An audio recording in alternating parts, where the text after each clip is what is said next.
ಅತ್ಯಂತ ಪ್ರೀತಿಪೂರ್ವಕವಾಗಿ ಸ್ವಾಗತಿಸ್ತಾ ಇದ್ದೇನೆ. ಅಸ್ಸಲಾಮು ಅಲೈಕುಂ ವರಹಮತುಲ್ಲಾಹಿ ವಬರಕಾತುಹು. ಅಲ್ಹಮ್ದುಲಿಲ್ಲಾಹ್ ವಸ್ಸಲಾತು ವಸ್ಸಲಾಮು ಅಲಾ ಅಶ್ರಫಿ ರಸೂಲಿಲ್ಲಾಹ್ ವ ಆಲಿಹಿ ವ ಅಸ್ಹಾಬಿಹಿ ಅಜ್ಮഈನ್. ಅಮ್ಮಾ ಬಅದ್. ಬಹಳ ಅರ್ಥಪೂರ್ಣವಾದಂತಹ ಒಂದೆರಡು ಮೂರು ಸಾಲುಗಳ ಮೂಲಕ ಇಡೀ ನಾವು ಇಂದು ಏನು ಸಮಸ್ಯೆಯನ್ನು ಎದುರಿಸ್ತೇವೆ ಅದಕ್ಕೆ ಒಂದು ಮಾರ್ಗದರ್ಶನವಾಗಿ ಪರಿಹಾರವಾಗಿ ಎರಡು ಮೂರು ಸಾಲುಗಳ ಮೂಲಕ ಇವತ್ತು ನಮ್ಮ ರಮಣಾಥ ರೈಯವರು ಬಹಳ ದೊಡ್ಡ ಒಂದು ಸಂದೇಶವನ್ನು ನಮಗೆ ನೀಡಿದ್ದಾರೆ. ಅದರ ಮುಂದುವರಿದ ಭಾಗವಾಗಿ ನಾನು ಇನ್ಶಾ ಅಲ್ಲಾಹ್ ಮಲಯಾಳದಲ್ಲಿ ಸ್ವಲ್ಪ ಹೇಳ್ತೇನೆ. ബഹുമാനപ്പെട്ട നമ്മുടെ എല്ലാമെല്ലാമായ ഷെയ്ഖുന പൂക്കുഞ്ഞി കോയ തങ്ങളവറുകളെ, അതുപോലെ അവരുടെ സഹോദരൻ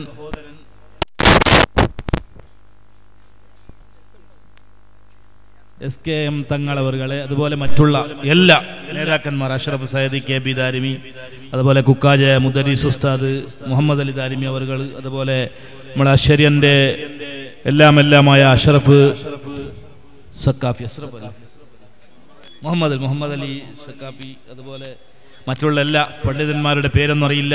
വളരെ ചെറ്റക്കൾ തങ്ങൾ പുതിയ പരിചയമാണ്. ഏതായിട്ടും എല്ലാ മഹാന്മാരും നേതാക്കന്മാരും സയ്യിദന്മാരും ഒക്കെ സ്റ്റേജിലിരിക്കുമ്പോൾ വലിയ ഒരു സന്തോഷമാണ്. ഈ ഒരു സ്റ്റേജിൽ ഇങ്ങനെ ഒരുമിച്ച് കൂടുവാൻ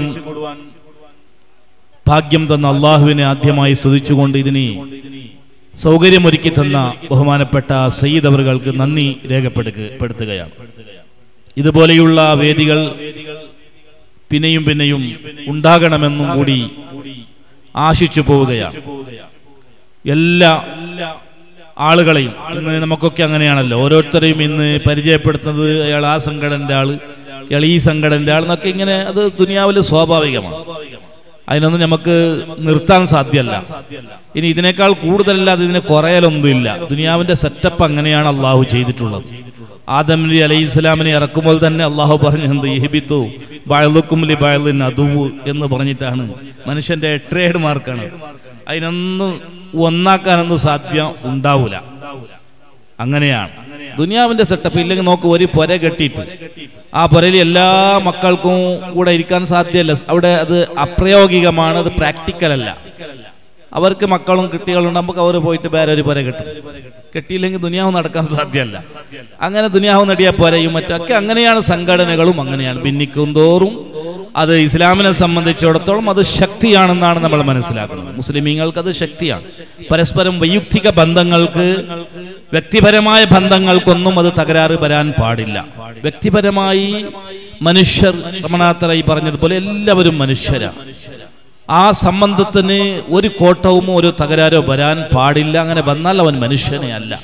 പിന്നെ അവരവരുടെ ആശയങ്ങളും അവരുടെ സിദ്ധാന്തങ്ങളും ഒക്കെ അവർക്ക് വെച്ച് പുലർത്താം. അതിൻ്റെ മേലിൽ ഫലമായി നിങ്ങൾ എന്റെ പോലെ തന്നെ ആകണം, ഞാൻ വിശ്വസിക്കുന്നതേ നിങ്ങൾ വിശ്വസിക്കണം, എന്റെ സംഘടനയിലേ നിങ്ങൾ ഇരിക്കണം എന്നൊക്കെ ബലാത്കാരം അത് ഇസ്ലാമിന്റെ നീതി നിയമങ്ങൾക്കും വിരുദ്ധമാണ്. ലാ ഇക്റാഅ ഫിദ്ദീനി എന്നാണല്ലോ അള്ളാഹുവിന്റെ പരിശുദ്ധ ഖുർആനിൽ പറഞ്ഞത്.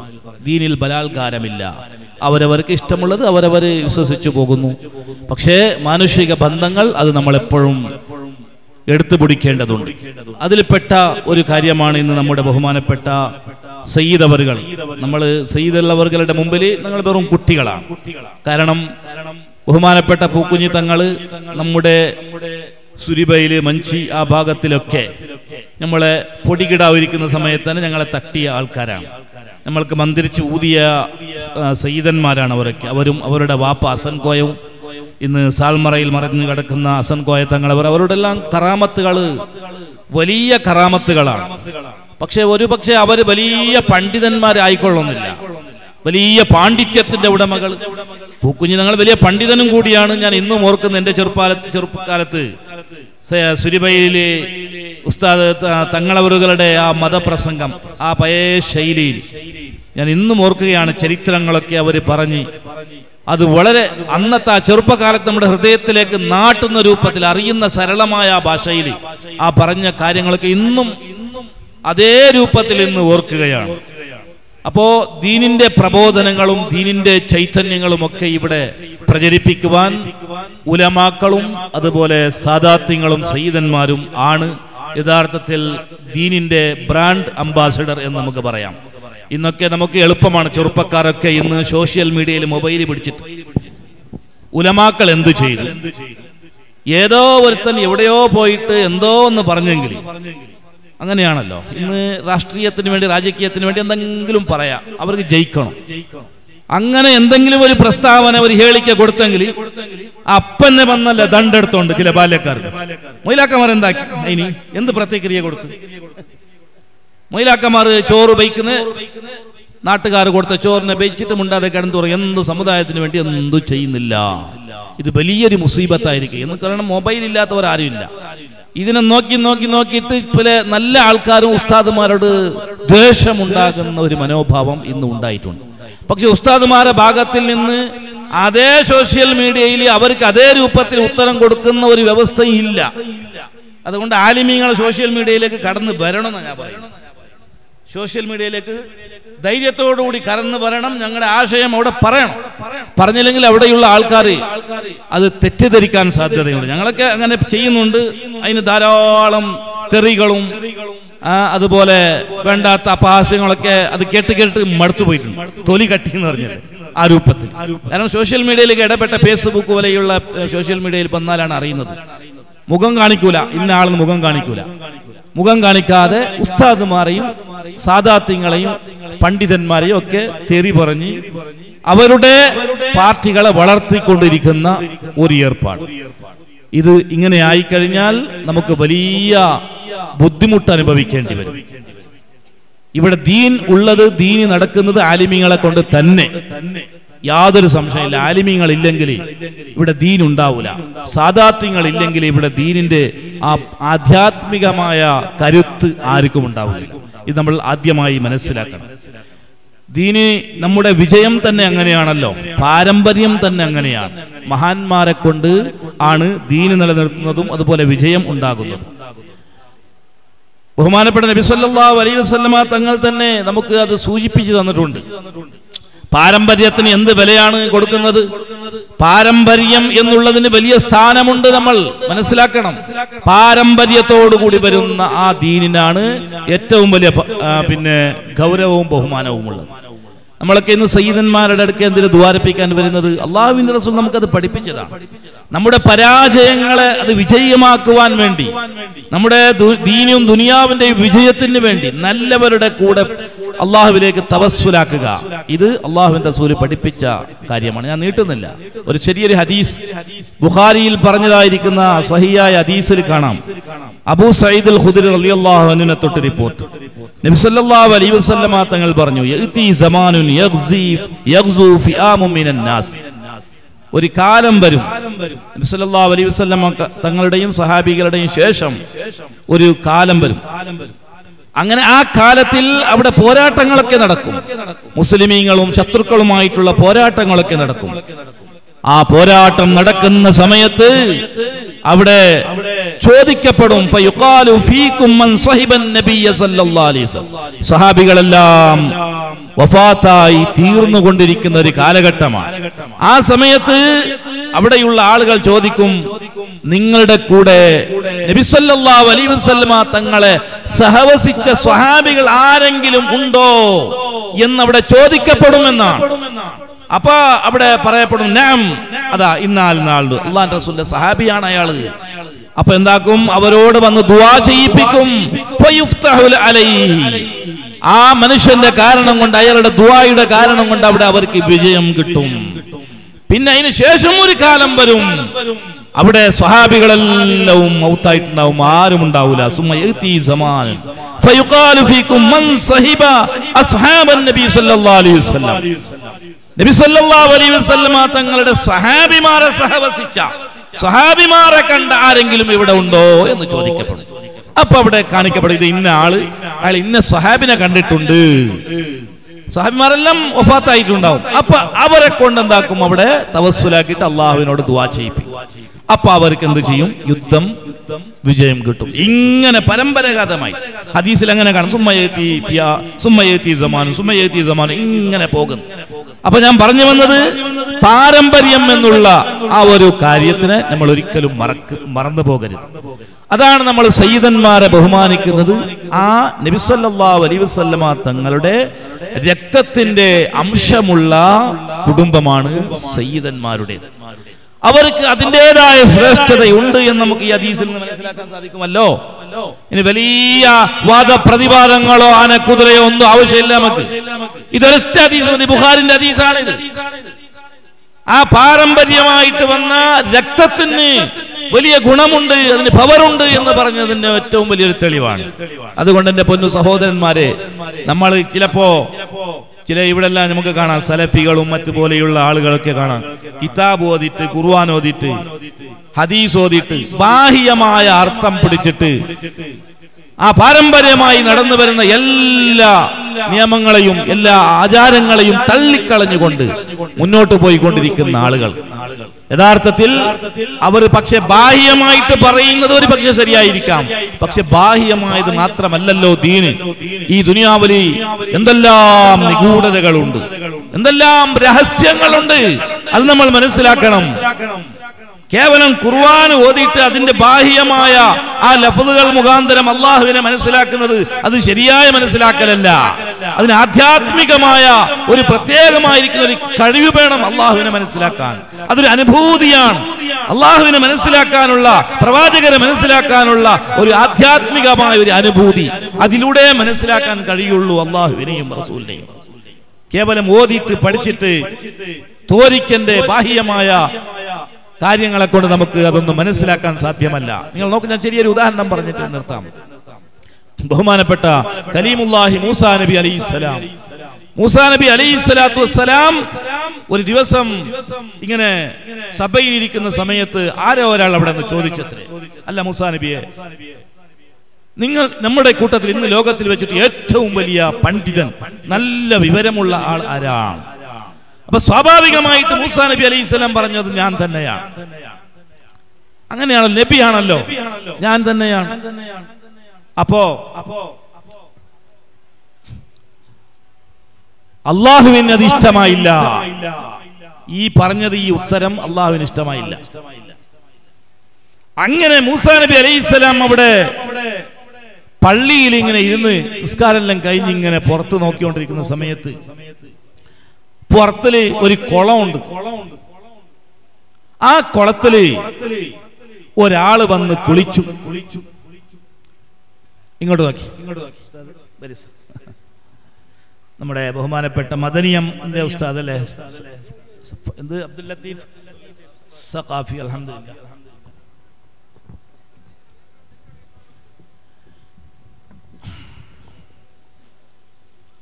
ഒരു 2 മിനിറ്റ് തങ്ങളെ സമയം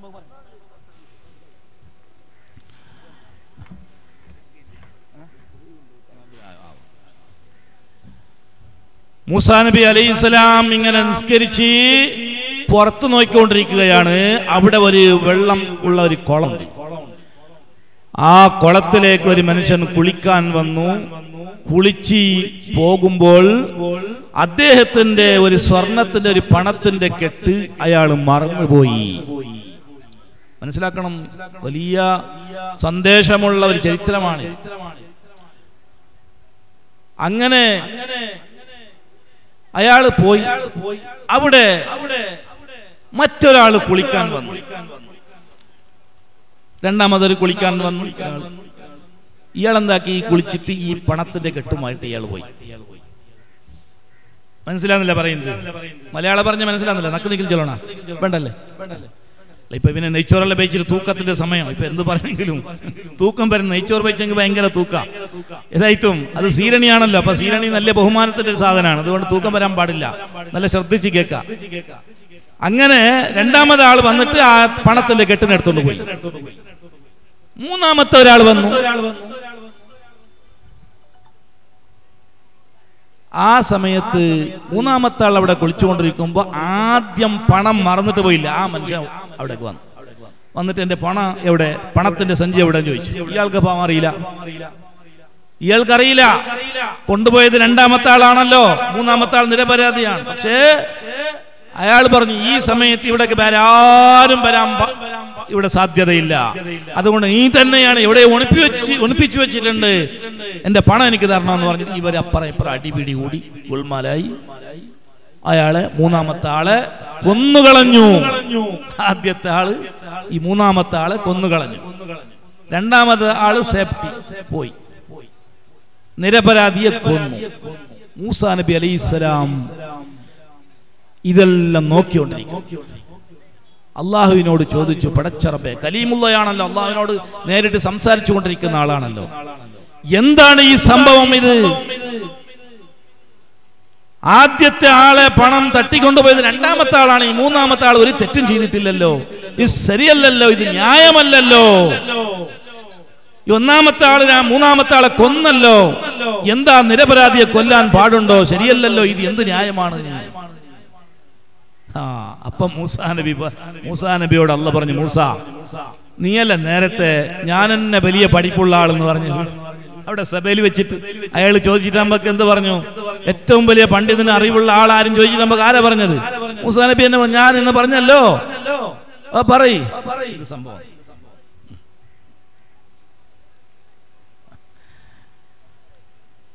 അപ്പോ മൂസാ നബി അവിടുന്ന് ഖർറ സാജിദ, അള്ളാഹുവിനോട് തൗബ ചെയ്ത് പാശ്ചാത്തപ്പിച്ച് മടങ്ങിയിട്ട് പറഞ്ഞു, പടച്ചവനെ ഞാൻ പറഞ്ഞ തെറ്റായിപ്പോയി. സത്യത്തിൽ മൂസാ നബി പറഞ്ഞ സത്യം തന്നെയാണ്, അന്ന് ഇൽമുള്ള ആള് ബാഹ്യത്തിൽ മൂസാ നബി തന്നെയാണ്.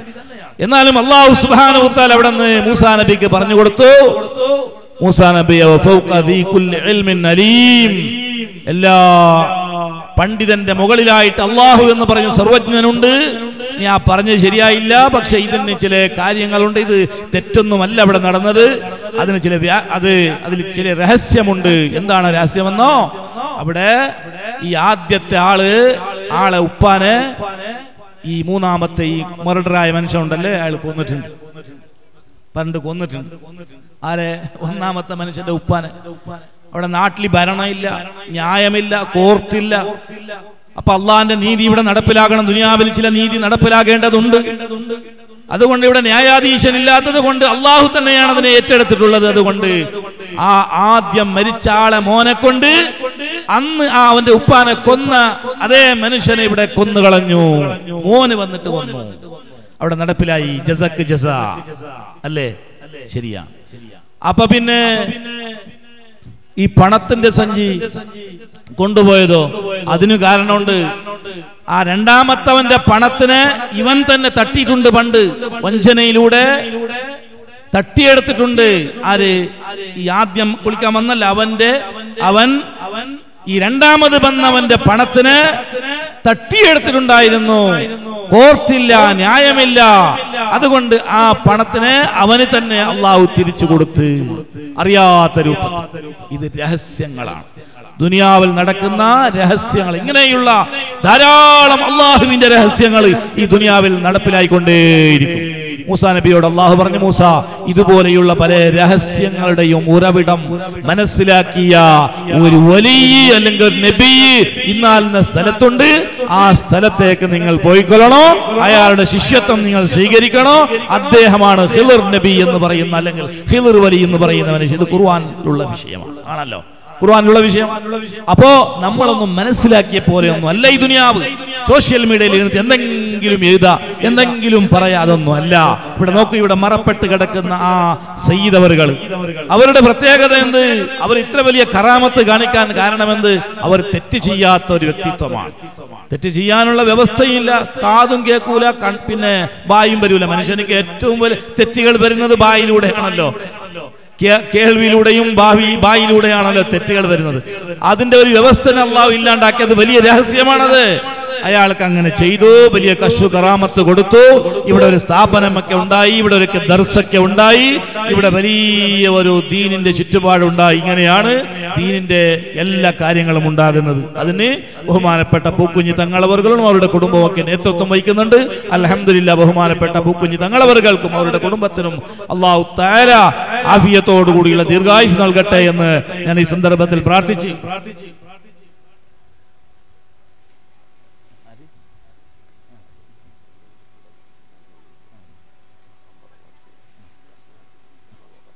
മാഷാ അല്ലാഹ്.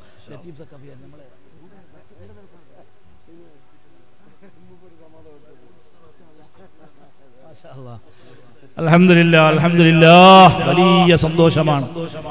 വലിയ സന്തോഷമാണ്. കാരണം മുസ്ലിമീങ്ങൾക്ക് അങ്ങനത്തെ ഒരു ഗുണമുണ്ട്, അത് വേറെ ഏത് സമുദായത്തിനില്ല. മുസ്ലിമീങ്ങളുടെ ഒരു ഗുണമാണ്. അള്ളാഹു ചെയ്ത ഖൈറ ഉമ്മത്തിന്റെ ആ എല്ലാ ലക്ഷണങ്ങളും അള്ളാഹുവിന്റെ തൗഫീഖോടുകൂടി ഇന്നുവരെ അള്ളാഹു ഈ മുസ്ലിമീങ്ങൾ നിലനിർത്തി വരുന്നുണ്ട്. ഒരു പറ്റം ആളുകൾ അതിനെ വിരോധിക്കുന്നുണ്ടെങ്കിലും തടസ്സങ്ങൾ ചെയ്യുന്നുണ്ടെങ്കിലും എല്ലാ നന്മകൾക്കും തടസ്സങ്ങൾ സൃഷ്ടിക്കുവാൻ വേണ്ടി പ്രയത്നിക്കുന്നുണ്ടെങ്കിലും അതൊന്നും വലിയ ബാധിച്ചിട്ടില്ല. നിങ്ങൾ നോക്ക്, ഞാൻ ഇപ്പൊ ബസ്സിൽ വരുമ്പോ എനിക്ക് 5 പൈസ ചിലവായിട്ടില്ല. 5 പൈസ ചിലവായിട്ടില്ല. കാരണം എന്റെ പുരക്ക് ഞാൻ പുറത്ത് വരുമ്പോ തന്നെ ഒരു ആചാറ് വലിയ കാർ എടുത്തോണ്ട് വന്നു. ഞാൻ എപ്പോഴും ഇറങ്ങുമ്പോൾ മഹാന്മാരുടെ പേരിൽ ഒരു ഫാത്തിഹ ഓതിട്ടാണ് ഇറങ്ങാറ്. പ്രത്യേകിച്ച് നമ്മുടെ ഷെയ്ഖ് അങ്ങനെയാണല്ലോ, ഓരോരുത്തർക്കും ഒരു ഷെയ്ഖ് ഉണ്ടാവില്ല. എന്റെ ഷെയ്ഖ് ഞാൻ വളരെ സ്നേഹിക്കുന്ന, ഞാൻ ഖാദിമായിരുന്ന എന്റെ ഷെയ്ഖ് ബഹുമാനപ്പെട്ട ശംസുൽ ഉലമയാണ്. മാഷാ അല്ലാഹ്, അള്ളാഹു അദ്ദേഹത്തിന്റെ ആഖിറം ബർസഖിയ ജീവിതത്തിൽ സന്തോഷവും റാഹത്തും നൽകുമാറാകട്ടെ. അവരുടെ കൂടെ അള്ളാഹു നമ്മളെ സ്വർഗ്ഗത്തിൽ ഒരുമിച്ച് കൂടി തരുമാറാകട്ടെ. വലിയ സന്തോഷമായി ഇന്നലെ നമ്മുടെ AP ഉസ്താദും പോയി അവരുടെ കാലിന്റെ അടിയിൽ ആ സിയാറത്ത് ചെയ്ത ആ രംഗം കാണുമ്പോൾ എന്തെന്നില്ലാത്ത ഒരു സന്തോഷം. മാഷാ അല്ലാഹ്, ഈ മുസ്ലിം ഉമ്മത്ത് ഐക്യത്തോടുകൂടി സന്തോഷത്തോടുകൂടി മുന്നോട്ട് പോയാൽ അത് എത്ര വലിയ ശക്തിയാണ് ഈ സമുദായത്തിന്. എല്ലാവരും ആഗ്രഹിക്കുന്ന ഒരു കാര്യമാണ്. എല്ലാവരും ഇൻഷാ അല്ലാഹ് അത് ആവും, യാതൊരു സംശയമില്ല. അതിന്റെ ആ രൂപത്തിന്റെ പോക്കാണ് ഇപ്പൊ പോയിക്കൊണ്ടിരിക്കുന്നത്. എല്ലാ ആലിമീങ്ങളും പരസ്പരം അപ്പുറം ഇപ്പുറം ടിപ്പണി, അത് ഇത് ആരോപ പ്രത്യാരോപങ്ങളെല്ലാം നിർത്തിവെച്ചിട്ടുണ്ട്. പിന്നെ ചില കുട്ടികളൊക്കെ അത് ചെയ്യുന്നുണ്ട്, അതിന് വലിയ വിഷയം ഉണ്ടാക്കണമെന്നില്ല. എല്ലാം ഇതിന്റെ ആ പൂക്കെല്ലാം മടക്കി വെച്ചിട്ട് ഇപ്പൊ നല്ല സൗഹാർദ്ദപരമായ അന്തരീക്ഷം അത് ഉണ്ടാവണം. ഇല്ലെങ്കിൽ നമ്മുടെ ശക്തിയെല്ലാം ക്ഷയിച്ചു പോയി എന്നാണല്ലോ ഖുർആൻ പറഞ്ഞത്. അതുകൊണ്ട് നമ്മളൊക്കെ സന്തോഷകരമായ നോക്ക്, ഞാൻ വരുന്ന സമയത്ത് കാറ് കിട്ടി. കാറിൽ തന്നെയാണ് ബീച്ചിലോട് വരെ വന്നത്. അള്ളാഹുവിന്റെ തൗഫീഖാണ്. അവരെ ഉസ്താദ് എന്ന് പറയുമ്പോൾ അയാൾ മെൽക്കാറിലെ ഈ കല്ലടക്കയിലേക്ക് വരുന്ന ആളാണ്. പക്ഷെ എന്നെ അയാൾ എന്താക്കി മെൽക്കാർ വരെ കൊണ്ട് തന്നു, എത്തിച്ചു. നല്ല കാര്യത്തിനാണല്ലോ. പൂക്കുഞ്ഞി തങ്ങളെ നല്ല പരിചയമുള്ള ആളാണ്. നമ്മളെ കൊല്ലജാള് ആൾക്കാർ തങ്ങളെ അപ്പൊ പരിപാടിക്ക് പോകുന്ന പറയുമ്പോൾ മെൽക്കാർ വരെ എത്തിച്ചു. അപ്പൊ ഇത് മുസ്ലിമീങ്ങളുടെ ഒരു ഗുണം. ബസ്സിൽ കയറിയ ഉസ്താദുമാർ ആരെങ്കിലും ഉണ്ടെങ്കിൽ ടിക്കറ്റ് എടുക്കാൻ സാധാരണക്കാർ വിടൂല, അവർ ടിക്കറ്റ് എടുക്കണം ഉസ്താദുമാർ അല്ലേ. അതുപോലെ എത്ര രാത്രിയാണെങ്കിലും ഉസ്താദുമാർ റോഡ് സൈഡിൽ കണ്ടെങ്കിൽ ഡ്രൈവർമാരല്ല ഉസ്താദുമാരെ കയറ്റിയിട്ട് അങ്ങോട്ട് വിളിച്ചുകൊണ്ട് പോകും. ഏത് സ്ഥലത്താണ്? ഇതെല്ലാം സമുദായത്തിന്റെ ആ നന്മയാണ്. ആലിമീങ്ങളുള്ള സ്നേഹത്തിന്റെ, ദീനിനോടുള്ള സ്നേഹത്തിന്റെ ഒരു നടപടിയാണ് നമുക്ക് ഇത് കണ്ടുകൊണ്ടിരിക്കുന്നത്. ഇത് അല്ലാഹു സുബ്ഹാനഹു വ തആല ഈ സന്തോഷകരമായ ഇതിനെ അല്ലാഹു നിലനിർത്തി തരുമാറാകട്ടെ. അതുപോലെ ഇതിനെല്ലാം അടി നിൽക്കുന്ന, ഇതിനെല്ലാം തടസ്സം നിൽക്കുന്ന ആ പുത്തൻവാദങ്ങൾ അത് ഡേഞ്ചറാണ്. നമ്മുടെ ഇന്ത്യൻ മണ്ണിലേക്ക് പ്രത്യേകിച്ചിട്ട് അത് ഡേഞ്ചറാണ്. ഉഗ്ര നിലപാട്, പിന്നെ ഭീകരതയുടെ ഒരു നിലപാട്, അതൊന്നും ഇസ്ലാമികമല്ല, ഇസ്ലാമിന് വിരുദ്ധമാണ്. അതിന്റെ പിറകിൽ പോയാൽ നമ്മൾക്ക് രക്ഷയില്ല, ഒരിക്കലും രക്ഷ ഉണ്ടാവുകയില്ല. അത് ജയിലിലേക്ക് തന്നെ പോണ്ടി വരും. അവർ പറഞ്ഞതുപോലെ ജയിലിൽ പോയിട്ട് കൂടേണ്ടി വരും. ജയിലിൽ ഇപ്പൊ നമുക്ക് അതിന്റെ ആവശ്യമൊന്നുമില്ല. നമ്മൾ സുന്ദരമായിട്ട് സന്തോഷത്തോട് നിസ്കരിക്കുന്ന ഒരു വ്യവസ്ഥ അല്ല ഇന്നുണ്ട്. അതേപോലെ ഇന്നുള്ള ദർസുകളും പള്ളികളും അതൊക്കെ നിലനിർത്തേണ്ടതുണ്ട്. നല്ലവരാകുന്ന ഇവിടെ 95% ഹിന്ദുക്കളും നല്ലവരാണ്. നമ്മുടെ പ്രവർത്തനം കൊണ്ട് അവരും നമ്മളോട് ദേഷ്യം വരുന്ന രൂപത്തിൽ ഒരിക്കലും ഉണ്ടാക്കാൻ പാടില്ല. ഇത് നമ്മൾ എല്ലാവരോടും ഒരു ഉപദേശമാണ്. പ്രത്യേകിച്ച് നമ്മുടെ യുവാക്കളോട് നമ്മുടെ പ്രവർത്തനം കൊണ്ട് നമ്മളോട് അവർക്ക് ദേഷ്യം കൂടുതൽ ഉണ്ടാകാൻ പാടില്ല. 95% നല്ലവരായ ഹിന്ദുക്കളും നമ്മെ സംരക്ഷിക്കുന്ന ആൾക്കാരാണ്. പള്ളിയിലും ബാങ്കും മദ്രസയും എല്ലാം അവർ അനുവാദം തന്നുകൊണ്ടിരിക്കുന്നു. ഭൂരിപക്ഷം അവരായിട്ട് പോലും നമ്മൾ ഇന്ന് സുന്ദരമായിട്ട് ഇവിടെ കഴിഞ്ഞുകൂടുന്നു. അത് തീർച്ചയായും അവരുടെ ഒരു മേൽമത്തരം തന്നെയാണ് എന്ന് നമ്മൾ മനസ്സിലാക്കിക്കൊണ്ട് അവർക്കും നമ്മൾ സപ്പോർട്ട് ചെയ്ത്, അവരും നമ്മൾക്ക് സപ്പോർട്ട് ചെയ്ത് നല്ല സൗഹാർദ്ദപരമായ ഒരു അന്തരീക്ഷം ഉണ്ടാകണം.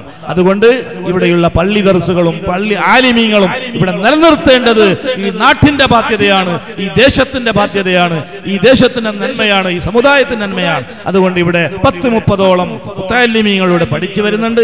ഉസ്താദ്മാർ ലത്തീഫ് സക്കാഫി ഉസ്താദിന്റെ നേതൃത്വത്തിൽ 2-3 മുദരിസുമാരെല്ലാം ഇവിടെ നല്ല ദീനിന്റെ ചുറ്റുപാടിൽ അവർക്ക് ഇൽമ പഠിപ്പിച്ചു കൊടുക്കുന്ന ഒരു പ്രവർത്തനം ഇവിടെ ഉണ്ടാകുമ്പോൾ അതിനെല്ലാവരും നിങ്ങൾ അകമഴിഞ്ഞ് സഹായിക്കണമെന്ന് ഈ സന്ദർഭത്തിൽ നിങ്ങളോട് അഭ്യർത്ഥിച്ചുകൊണ്ട് ഈ ഒരു സംസാരിക്കാൻ വേണ്ടി ഇവിടെ ഒരു വേദി ഒരുക്കി തന്ന പ്രത്യേകിച്ച് നമ്മുടെ കണ്ണിലുണ്ണിയായ നമ്മ ബഹുമാനപ്പെട്ട പൂക്കുഞ്ഞി തങ്ങളവർക്കും അവരുടെ എല്ലാ ജ്യേഷ്ഠന്മാർക്കും ആ ഭാവുകങ്ങൾ നേർന്നുകൊണ്ട്, അതുപോലെ മഹാനായ ഇവിടെ മറപ്പെട്ട് കിടക്കുന്ന തങ്ങളവറുകളുടെ ആ സാന്നിധ്യത്തിൽ ആ ദർബാറിൽ വെച്ചുകൊണ്ട് നടക്കുന്ന ഈ എല്ലാ പരിപാടികളും അല്ലാഹു സുബ്ഹാനഹു വ തആല ഖബൂൽ ചെയ്യുമാറാകട്ടെ. അതുപോലെ ഇതിനു വേണ്ടി സഹായിച്ച എല്ലാവർക്കും അല്ലാഹു സുബ്ഹാനഹു വ തആല സഹായം നൽകുമാറാകട്ടെ എന്ന് പ്രാർത്ഥിച്ചുകൊണ്ട് നിർത്തുന്നു. വാഖിറു ദഅവാന അനിൽ ഹംദുലില്ലാഹി റബ്ബിൽ ആലമീൻ. അസ്സലാമു അലൈക്കും വറഹ്മത്തുള്ളാഹി വബറകാതുഹു.